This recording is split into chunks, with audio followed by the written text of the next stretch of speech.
Pasintabi po sa mga naghahapunan, isang patay na sanggol ang nakitang palutang-lutang sa isang creek sa Quezon City.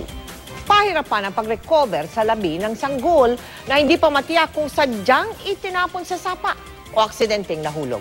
Nakatutok si Cesar Apolinario, exclusive. Sa unang tingin, inakalang manika na palutang-lutang sa Buaya Creek ang nakuhanan sa CCTV video na ito. Agad namang nagpapunta ng tauhan ng Barangay Quirino 2A sa Quezon City para silipin kung ano talaga ito. Pero nakapanlulumo ang kanilang nakita. Opinion ng barangay, ito ay itinapon kasi nung nakita ng dalawa naming kagawad, may tama ho sa ulo. Siguro nagpanik at itinapon na dun sa creek. Ang bagal dumating eh. Para siyang manika. Katakot. Sa bandang Paho Street, sumabit ang telang saplot ng sanggol sa nakausling bato. Mismong mga residente ang tumulong sa mga pulis para makuha ang sanggol. May organ siya. Namamagana yung ano niya, egg niya. Namamagana yung organ niya. Tapos may dugo sa ulo. Ano po, yung dugo ba? Tuyo na? Tuyo na. Ang paa niya, may mga daliri naman. Pati yung Siguro kamay. mga ano lang yan, isang buwan lang yan. Ay, oo. No? Lumaki na lang sa tubig. Ayon sa pulisya, may mga sugat sa ulo at ilang bahagi ng katawan ng sanggol na edad 3 hanggang 6 na buwan. Para makuha ang sanggol, nag-utos sa batang residente roon ang mga otoridad. Kunin mo muna yung lalagyanan dito. Yung lalagyanan muna. Kaya mo. Sige. Inihanda ang paglalagyang sako sa sanggol at ibinato sa sapa. Yan na.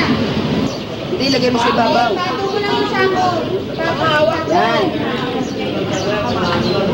Panghawak mo yung sako. Itinali ng bata ang sako at saka inilagay rito ang sanggol. Maya-maya pa,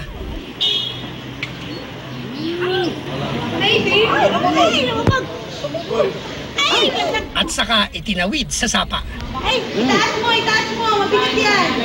Yan. Yan nila.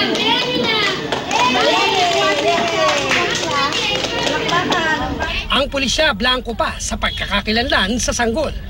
Bali may mga nakita nga doon na mga sugat, pero kasama pa rin yun sa iniimbestigahan. Depende sa kalalabasan ng autopsy kung yung by before siyang nalaglag buhay pa o siya ay nalulod na o kung nilaglag siya ay patay na.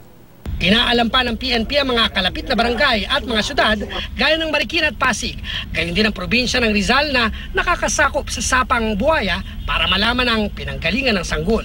Lalo't hanggang ngayon ay wala pang nagke-claim sa mga labi ng sanggol.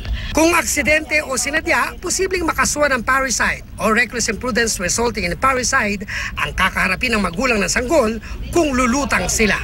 Cesar Apolinario, nakatutok 24 oras.